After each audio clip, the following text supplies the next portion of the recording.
Hello friends, welcome to GK study. तो आज की इस वीडियो में हम बात करने वाले हैं करंट अफेयर्स के बारे में, यानी कि जो एचपी नायब तहसीलदार 2022 में फॉर्म निकले हैं, तो उनके लिए आप करंट अफेयर्स को जो है वो कैसे प्रिपेयर करोगे। सभी का जो है वो प्रिपेयर करने का तरीका अलग अलग होता है। हम उसको जो है वो बिल्कुल नहीं बोलते कि आप उसको चेंज कीजिए। अगर आपको लगता है कि भाई आपका तरीका जो है वो सही जा रहा है, आपकी अच्छे से तैयारी हो रही है, तो उसको फॉलो कीजिए। नहीं हो रही है तो कुछ पॉइंट्स आज के हम इस वीडियो में डिस्कस करेंगे, जिनको अगर आप अप्लाई करते हो तो आपको कहीं ना कहीं जो है वो बेनिफिट जरूर मिलेगा। ठीक है, बाकी सब कुछ डिपेंड करता है आपकी प्रैक्टिस के ऊपर, आपके हार्डवर्क के ऊपर। कितना करते हो, कितने अपना स्टडी को टाइम देते हो, उसके ऊपर जो है वो आपका एग्जाम डिपेंड करता है। तो देखिए, एनटी के फॉर्म निकले हैं, अगर आपने अभी तक नहीं भरे हैं तो आप उसको जरूर भर लीजिएगा। ठीक है, और ग्रेजुएट अगर आप हो तो आप इसके लिए अप्लाई कर सकते हो। सिलेबस के ऊपर डिटेल वीडियो हम ऑलरेडी बना चुके हैं, बुक्स के ऊपर हम ऑलरेडी डिटेल वीडियो बना चुके हैं। बुक्स के ऊपर जो मैंने बुक्स बताई थी वो इन हिंदी और इंग्लिश दोनों लैंग्वेज में आपको मिल जाएगी, तो आप जो है वो उनको परचेज कर सकते हो अगर आपने पहले कोई बुक नहीं खरीदेगी। तो आज की वीडियो में जो है हम कुछ पॉइंट डिस्कस करेंगे डिटेल में। तो अगर आपके पास टाइम है तो ही इस वीडियो को देखिएगा, पेशेंस है तो ही देखिएगा। अगर आप जल्दबाजी में देखोगे, कुछ समझ नहीं आएगा, तो आप इस वीडियो को स्किप कर सकते हो। ठीक है जी, तो करंट अफेयर के ऊपर जो है हम मेन फोकस करेंगे और उसके बाद जो है वो बाकी सब्जेक्ट भी डिस्कस करेंगे नेक्स्ट वीडियो में। ये वीडियो जो है वो कुछ कैंडिडेट्स के द्वारा बोली गई थी कि भाई हमें एक बार करंट अफेयर्स के बारे में बता दो अच्छे से कि किस तरीके से तैयारी करनी है। तो चलिए शुरू करते हैं। और उससे पहले जो है वो हमने कोर्स लॉन्च किया है एचपी नायब तहसीलदार के लिए, जो कि आपका एमसीक्यू कोर्स है। एमसीक्यू कोर्स का मतलब क्या है कि आपको सारे जो टॉपिक्स है, ठीक है, यानी कि टॉपिक्स नहीं, यहाँ जो भी आपका सब्जेक्ट है, जितने भी सब्जेक्ट पूछे जाते हैं उन सभी के आपको एमसीक्यूज उसमें मिलेंगे। ठीक है जी, जहां पर आपको डिटेल की जरूरत होती है वहां पर डिटेल भी दी गई है, और इस तरीके से दी गई है कि आपको वैसी कहीं नहीं मिलेगी। पूरा डिटेल में आपको समझाया गया है। कुछ क्वेश्चन ऐसे होते हैं जहां पर डिटेल की जरूरत नहीं होती है, तो वहां पर हम डिटेल नहीं देते हैं। ठीक है जी, तो नायब तहसीलदार के लिए वो कोर्स आप ज्वाइन कर सकते हो। फर्स्ट 200 स्टूडेंट्स के लिए जो है वो आपका 95% जो है वो डिस्काउंट रखा गया है। एनटी 2020 कोर्स जो है वो आप मतलब की कोड जो है वो आपको यूज करना है, और उसके बाद जो है इसका प्राइस जो है वो ज्यादा हो जाएगा। 95% डिस्काउंट बहुत बड़ा डिस्काउंट होता है, और सारे जो है वो चैप्टर्स आपको उसमें मिलेंगे, यानी कि सारे टॉपिक, इंडियन पॉलिटी हो गई, हिस्ट्री हो गई, करंट अफेयर्स हो गए, डाल रहे हैं हम धीरे धीरे। अगर जिन्होंने ज्वाइन की होगी उनको पता होगा। एक और चीज, बहुत सारे कैंडिडेट, बहुत सारे तो नहीं, 2-4 कैंडिडेट ये बोलते हैं कि एक साथ जो है वो डाल दीजिए मटेरियल। ऐसा हमारे साथ तो बिल्कुल नहीं होता है, हम बिल्कुल भी नहीं करते हैं कि मटेरियल जो है वो पहले ढेर लगा के रख दिया और उसके बाद आप उसको करते जाइए। ऐसा करना हो तो हम 1-2 हफ्ते लगाएंगे और सारी क्विजेज जो है वो डाल के रख देंगे। ठीक है जी, और आप उसको देते रहिएगा अगर हमें कोर्स ही सेल करना है। ठीक है, बट ऐसा नहीं है। हर दिन जो है वो day by day quizzes update की जाती है। आपके पास जब टाइम हो आप जो है वो, वैसे तो नोटिफिकेशन हम सेंड कर देते हैं, बट जब भी टाइम हो आप ओपन करके देख सकते हैं, तभी जो है वो धीरे धीरे आपकी तैयारी हो पाएगी। ठीक है, क्योंकि क्वेश्चंस भी जो है वो देखने पड़ते हैं कि आपके लिए सुटेबल है कि नहीं है। ठीक है, इजी से लेकर हार्ड लेवल तक के सारे क्वेश्चन जो है वो कवर किए जाएंगे। तो जीके स्टडी ऐप को आप डाउनलोड कर सकते हैं, और वहां पर जो है वो कोर्स वाले सेक्शन में जाकर पहले पूरी डिटेल पढ़ लीजिएगा, और उसके बाद जो है वो आप ज्वाइन कर सकते हो। ठीक है, 3-3 क्विजेज जो है वो अपलोड हो चुकी है। कुछ सेक्शन ऐसे हैं जिसमें अभी अपलोड होनी बाकी है। तो धीरे धीरे आपको पूरा मटेरियल जो है, जैसे आप तैयारी कर रहे हो और उसके बाद एमसीक्यू प्रैक्टिस करोगे, तो बहुत ज्यादा बेनिफिट जो है वो आपको मिलेगा। ठीक है, तो देर मत कीजिएगा। अगर आपका मूड है तो फर्स्ट 200 स्टूडेंट, बहुत कम जो है वो सीटें बची है, और उसके बाद प्राइस वैसे भी ये कूपन कोड 200 तक ही जो है वो आपका अप्लाई होगा, तो उसके बाद देख लीजिएगा। ठीक है जी, अब बात करते हैं इंपॉर्टेंट पॉइंट्स के बारे में। ठीक है, सबसे पहला पॉइंट है choose only one book website. ठीक है, देखिए सबसे इंपॉर्टेंट चीज क्या है, मैंने आपको पहले भी बताया था कि अगर आप कोई बुक चूज कर रहे हो या फिर आप वेबसाइट से पढ़ रहे हो, तो एक ही बुक के ऊपर या एक ही वेबसाइट के ऊपर आपको ट्रस्ट बिल्ड करना है। ठीक है, मान लीजिए आप प्रतियोगिता दर्पण पढ़ रहे हो, इंग्लिश और हिंदी दोनों में आती है आपकी, इंग्लिश में भी हिंदी में भी, तो उसके ऊपर ट्रस्ट बिल्ड कीजिए। ट्रस्ट की बात तो क्या है, पूरा डेटा जो है वो उसमें दिया होता है। आप कोई और बुक भी लोगे उसमें भी पूरा डेटा दिया होगा, करंट अफेयर सेम ही होते हैं। ठीक है, चाहे आप 2021 के पढ़ेंगे, बस 10-20% जो है वो आपकी इन्फॉर्मेशन इधर उधर होती है, यानी कि कहीं पर आपको ज्यादा मिलेगी, कहीं पर आपको थोड़ी कम मिलेगी। बाकी ऐसा नहीं है कि बिल्कुल गलत कहीं पर डेटा दिया होगा।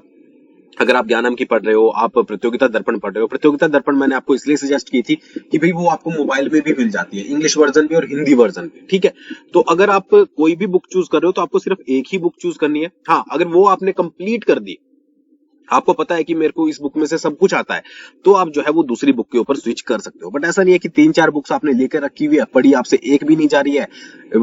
अगर आपसे एक में से भी क्वेश्चन पूछ ले तो आपको आता नहीं है, तो वो चीज यहाँ पर काम नहीं करेगी। तो सबसे पहले जो भी आप बुक चूज कर रहे हो, ये मैं आपको नहीं बोलूंगा कि आप ये लीजिए वो लीजिए, जो भी ले रहे हो, ठीक है, आप अपनी तरफ से देखिए। प्रतियोगिता दर्पण अगर आपको बिल्कुल समझ नहीं आ रही है कि कौन सी लूं, तो प्रतियोगिता दर्पण ले लीजिए, ठीक है, वो बेस्ट है, आपको ईयरली वाइज ले लीजिए। तो आप जो है उसको पढ़ना शुरू करेंगे तो एक ही बुक को पढ़ना शुरू करना है, उससे अलावा करंट अफेयर्स के लिए आपको कोई भी बुक नहीं लेनी है, ठीक है जी। सेकंड पॉइंट की अगर बात करें, एनालाइज प्रीवियस पेपर। आपको जो है वो प्रीवियस ईयर क्वेश्चन पेपर जो है वो एनालाइज करने हैं कि भाई जो आपके करंट अफेयर्स जो पूछे गए थे, ठीक है, अप्रोक्स आपके 50 के अराउंड करंट अफेयर्स पूछे जाते हैं। तो जो करंट अफेयर्स पूछे गए थे वो कहां से पूछे गए हैं, किस फील्ड से पूछे गए, ठीक है, अपॉइंटमेंट से पूछे गए हैं, अवार्ड्स से पूछे गए हैं, या फिर किसी की डेथ हुई है, या किसी कोई जो है वो आपका सबमिट हुआ है, या फिर कोई मिलिट्री एक्सरसाइज हुई है, किस फील्ड से जो है वो कितने क्वेश्चन पूछे गए हैं। ऐसा तो नहीं है कि कोई ऐसा फील्ड है जिससे 3 क्वेश्चन पूछे गए हैं या फिर 4 क्वेश्चन पूछे गए। वो सारी चीजें जो है वो आपको एनालाइज करनी है, और अगर आप एनालाइज नहीं कर सकते हो तो कमेंट तो कर ही देना, हम आपके लिए जो है वो एनालाइज करेंगे और आपको जो है वो हर एक सेक्शन का बता देंगे, ठीक है। बट अगर आप कर सकते हो तो वो कीजिए सबसे पहले, बट आपको उस पर डिपेंड नहीं रहना है। अब देखिए 2018 के बाद जो है वो एग्जाम नहीं हुआ था, वैकेंसीज अब आई है, तो ये चीज याद रखिएगा कि आप ये तो मत सोचिएगा कि बिल्कुल सेम पेपर जो है वो वैसा ही आएगा, कि आप कहीं ये सोच लो कि उसमें अपॉइंटमेंट, मिलिट्री एक्सरसाइज, सबमिट और अवार्ड से रिलेटेड क्वेश्चन पूछे गए थे तो इस बार भी जो है वो वही पूछे जाएंगे। ऐसी गलतफहमी जो है वो दिमाग में मत रखिएगा, ठीक है। आपको वो जरूर करने हैं, बट उसके अलावा भी बहुत सारी एरियाज ऐसे हैं जिनसे जो है वो करंट अफेयर पूछे जाते हैं, तो आपको वो सेक्शन जो है वो जरूर करने हैं, ठीक है। एनालाइज करने का मतलब है कि हाँ भाई ये जो एरियाज हैं, यानी कि जो सब मतलब कि जिस फील्ड से क्वेश्चन पूछे गए ये इंपॉर्टेंट है, बट ये ऐसा नहीं है कि इन्हीं से ही जो है वो इस बार भी पूछे जाएंगे। हो सकता है कि चेंज कर दिया जाए। आपको पता ही है कि पेपर जो है वो बहुत जल्दी चेंज होते हैं, जेल के केस में आपने देखा ही होगा, ठीक है, वो तो प्रीवियस ईयर का ही था। तो उस तरीके से अपने आप को जो है वो आपने तैयार करना है, हर एक सेक्शन जो है वो आपको तैयार करना है। कोई भी हो, आप अवार्ड्स पढ़ रहे हो तो अवार्ड्स पढ़िए, कुछ आप मिलिट्री एक्सरसाइज पढ़ रहे हो तो सारी पढ़िए, ठीक है। बट तीसरा इंपॉर्टेंट पॉइंट क्या है कि आपको जो है वो डिटेल में पढ़ना है। अब आपको ऐसा नहीं करना है कि डिटेल ऊपर से हेडलाइन पढ़ ली और फिर आपको ये लग रहा है कि भाई डिटेल तो बोरिंग है, क्या ही पूछी जाएगी, तो ऐसा आपको बिल्कुल नहीं करना है। फॉर एग्जांपल जैसे कि ड्यूअल मोड व्हीकल हाल ही में ही जो है वो लॉन्च किया गया है। तो ड्यूअल मोड व्हीकल लॉन्च किया गया है, किसके द्वारा लॉन्च किया गया है, आपको पता ही होगा, जापान के द्वारा लॉन्च किया गया है, ठीक है। अब इस व्हीकल की खास बात क्या है, अब अगर तो आप ऊपर से पढ़ोगे तो आपको सिंपल सा ये याद रहेगा, आप ये रट्टा मार लोगे कि ड्यूल मोड व्हीकल जो है वो जापान के द्वारा लॉन्च किया गया है। अब अगर ये पूछ गया कि भाई इसकी स्पीड कितनी है, क्योंकि ये जो ड्यूल मोड व्हीकल है ये आपका रेल की पटरी पर भी चलता है और आपका सड़क पर भी चलता है, तो अगर आपसे ये पूछ लिया जाए कि सड़क पर इसकी स्पीड कितनी है या रेल की पटरी पर इसकी स्पीड कितनी है, तो फिर वो ही सीन सारा हो जाएगा कि आपने जो है वो डिटेल में नहीं पढ़ा है। और आज के जिस तरीके से करंट अफेयर मतलब कि कंपटीशन बढ़ रहा है, तो करंट अफेयर जो है वो डिटेल में पूछे जाते हैं। इसलिए मैंने आपको बोला प्रतियोगिता दर्पण बुक ले लीजिए या फिर कोई और जिसमें डिटेल में दिया जाता है, ठीक है। तो आपको उस हेडलाइन के बाद जो है वो डिटेल जो है वो जरूर पढ़नी है। जब आप 1 से 2 बार पढ़ोगे तो आपको ये पता लग जाएगा कि क्या चीज जो है वो आपको उसमें से फिल्टर करनी है, कि ये चीज मेरे लिए इंपॉर्टेंट है और दूसरी चीज जो है वो मेरे लिए इंपॉर्टेंट नहीं, ठीक है जी। नेक्स्ट आपका इंपॉर्टेंट क्या है, नेक्स्ट आपका इंपॉर्टेंट है कि भाई आपको जो है वो खुद के नोट्स बनाने हैं, सिर्फ इंपॉर्टेंट टॉपिक। मान लीजिए आप अवार्ड्स पढ़ रहे हो और अवार्ड्स में से जो है वो, एक बार मैं इसको क्लियर कर देता हूँ, उसके बाद जो है वो बात करते हैं क्योंकि थोड़ा ज्यादा खिचपिच हो चुका है।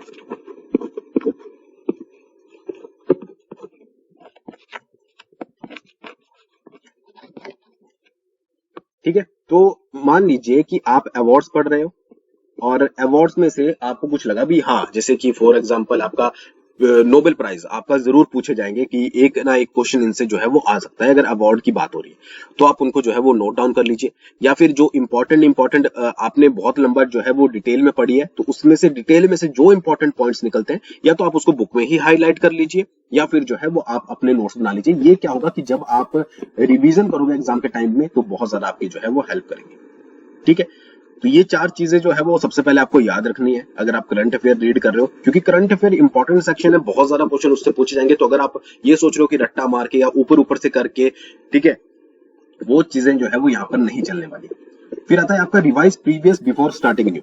ये बहुत इंपॉर्टेंट मेथड है अगर आप करंट अफेयर के लिए तैयारी कर रहे हो। और ये वैसे सारी जीके में अप्लाई होता है, सभी जगह पर अप्लाई होता है कि मान लीजिए आप आज आपने 20 करंट अफेयर पढ़े, ठीक है, तो अगले दिन जब आप 20 नए पढ़ने जा रहे हो तो उसके पहले आपको जो है वो 10 मिनट देके इन 20 को रिवाइज करना है। 10 मिनट बहुत बड़ा टाइम नहीं होता है, ठीक है। जैसे ही आप अगले 20 पढ़ने बैठे तो उसमें क्या है, प्रॉपर आपको क्या है, पहले 20 जो है वो रिवाइज कर लेने हैं और उसके बाद जो है वो आपको 20 रीड करने हैं। इससे क्या होगा, आपका करंट अफेयर और ज्यादा स्ट्रॉन्ग होते जाएंगे। और इतने जब आप पूरे साल का करंट अफेयर पढ़ोगे तो 1000 प्लस करंट अफेयर होंगे। 1000 प्लस करंट अफेयर को याद रखना इजी नहीं है, तो बट इस तरीके से जो है वो आप इजिली याद रख सकते हैं। एक और पॉइंट यहाँ पर मेरे याद आ गया है बीच में कि भाई कितने साल के करंट अफेयर आपको पढ़ने, तो 2021 के तो आपको कंप्लीटली करंट अफेयर करने ही पड़ेंगे, ठीक है। उससे नीचे भी जा सकते हैं, पूछ सकते हैं, बट आप एटलीस्ट 2021 के तो कर लो। 2021 के आप अगर कर लोगे तो उसके बाद जो है वो आप उससे पीछे जा सकते हो, बट 2021 में से तो क्वेश्चन जरूर आने, सारे आने, ठीक है। तो वो चीज आप याद रखिएगा, ठीक है। तो revise previous before starting new, आपको प्रीवियस को रिवाइज करना है जैसे आप स्टार्टिंग करोगे न्यू की। Practice MCQ of current affair, ये बहुत ज्यादा इंपॉर्टेंट है। आपने चैप्टर पढ़ लिया है, कुछ भी कर लिया, तो कोशिश कीजिए कि आप एमसीक्यूज को जो है वो प्रैक्टिस करें, ठीक है। आप जीके स्टडी ऐप को देखिए, उसमें जीके स्टडी ऐप में डेली के करंट अफेयर भी डलते हैं जो कि सभी के लिए फ्री है, ठीक है। आप प्रैक्टिस सेक्शन में जा चेकआउट कर सकते हैं, या फिर अगर आपने कोर्स परचेज किया है तो उसमें तो एमसीक्यूज डलते ही हैं, तो वो एमसीक्यूज आपके हेल्प करेंगे। अगर आपको वहां पर जाना नहीं है, वहां पर नहीं करना है, तो आप कोई भी वेबसाइट जो है वो चेकआउट कर सकते हैं, यानी कि ऑनलाइन चेक कर सकते हैं।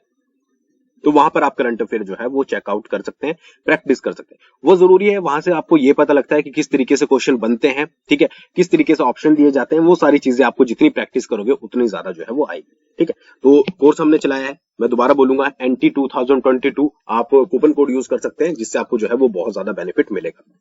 Daily read new and old current affair, ये बहुत ज्यादा इंपॉर्टेंट है, क्योंकि बहुत सारे कैंडिडेट ऐसे हैं जिनके करंट अफेयर अभी प्रिपेयर नहीं है, ठीक है। कुछ तो ऐसे होते हैं जो डेली पढ़ते रहते हैं, आदत होती है न्यूज़पेपर वगैरह पढ़ना या फिर करंट अफेयर पढ़ने, उनके लिए सही है कि वो अपने सीक्वेंस में चले रहे हैं, ठीक है जी। बट कुछ ऐसे होते हैं जिन्होंने अभी तक पढ़े नहीं है, तो आपको करना क्या है कि भाई 20 करंट अफेयर आप जो है वो डेली के पढ़ रहे हैं, 20 से ऊपर आपको करंट अफेयर नहीं मिलेंगे, प्लस 50 करंट अफेयर आप जो है वो ओल्ड पढ़ रहे हैं, यानी कि 2021 के। कोई भी एक महीना पकड़ लीजिए, फॉर एग्जांपल आप 2021 जनवरी से शुरुआत कर दीजिए, 50 करंट अफेयर आपने उसके पढ़ने और डेली के 20 पढ़ने। तो इससे होगा क्या कि भाई जो डेली का आपका चला हुआ है, जब तक एग्जाम होना है तब तक आपके जो आपके लेटेस्ट करंट अफेयर हैं वो तैयार हो जाएंगे, और 50-50 करके आपको जो है वो प्रीवियस आपने तैयार करने। 50 मैंने एक बोला है, ठीक है, डिटेल में पढ़ना है इसलिए मैंने 50 बोला है। आपकी कैपेसिटी और है तो आप 100 पढ़ लीजिए, ठीक है। मतलब अपनी स्ट्रेंथ के अनुसार आपको जो है वो करंट अफेयर पढ़ना है, बट 50 से नीचे मत जाइएगा। ये मत सोचिएगा कि भाई मेरी स्ट्रेंथ तो 10 की है तो मैं 10 ही पढ़ूंगा। 50 करंट अफेयर आपको विद डिटेल पढ़ने हैं और 20 जो है वो आपको नए पढ़ने, ठीक है। सबसे इंपॉर्टेंट पॉइंट, स्ट्रेस आपको नहीं लेना है। ये नहीं है कि भाई बहुत सारे करंट अफेयर है, पहले ही सोच लिया कि पूरे 2021 के कैसे होगा, किस तरीके से होगा। जो सीरियस कैंडिडेट होते हैं उनको स्ट्रेस भी हो जाता है, तो ये स्ट्रेस लेने की आपको जो है वो जरूरत नहीं। इन सारे पॉइंट्स को जो है वो अप्लाई कीजिए अपने। और सबसे मेन इंपॉर्टेंट है टाइम टेबल बना के रखिए, तभी जो है, अब ऐसा नहीं है कि आज आपने करंट अफेयर पढ़ लिए, कल आप नहीं पढ़ रहे हो, फिर आप परसों पढ़ रहे हो, ठीक है। टाइम टेबल जब आपका बने रहेगा तो उसमें कहीं ना कहीं करंट अफेयर के लिए टाइम होगा, तो उस टाइम पे जो है वो आपको करंट अफेयर ही पढ़ने, ठीक है। 21 दिन तक आप टाइम टेबल फॉलो कीजिए, तो आप बहुत ज्यादा सुन चुके होंगे, तो आपको ऑटोमेटिकली आपको जो है वो फॉलो करने की आदत पड़ जाएगी। और इन पॉइंट्स को ऐड कीजिए, तैयारी कीजिए अच्छे से, ठीक है। कुछ टाइम की तैयारी जो है वो आपको पोस्ट दिला सकती है। ऑल द बेस्ट सभी को। बाकी कमेंट करके बताइएगा, एनालाइज आपको किसी और सेक्शन का चाहिए तो हम आपको जरूर प्रोवाइड करवाएंगे। और कोर्स को ज्वाइन करना मत भूलिएगा, ये कोर्स आप ही के लिए लॉन्च किया गया है, जिसमें एमसीक्यूज मिल रहे हैं ताकि आपकी प्रैक्टिस जो है वो अच्छे से हो पाए। तो आज की वीडियो में बस इतना ही। आई होप वीडियो आपको पसंद आई होगी। Thanks for watching. बहुत जल्दी मिलेंगे नेक्स्ट वीडियो के साथ।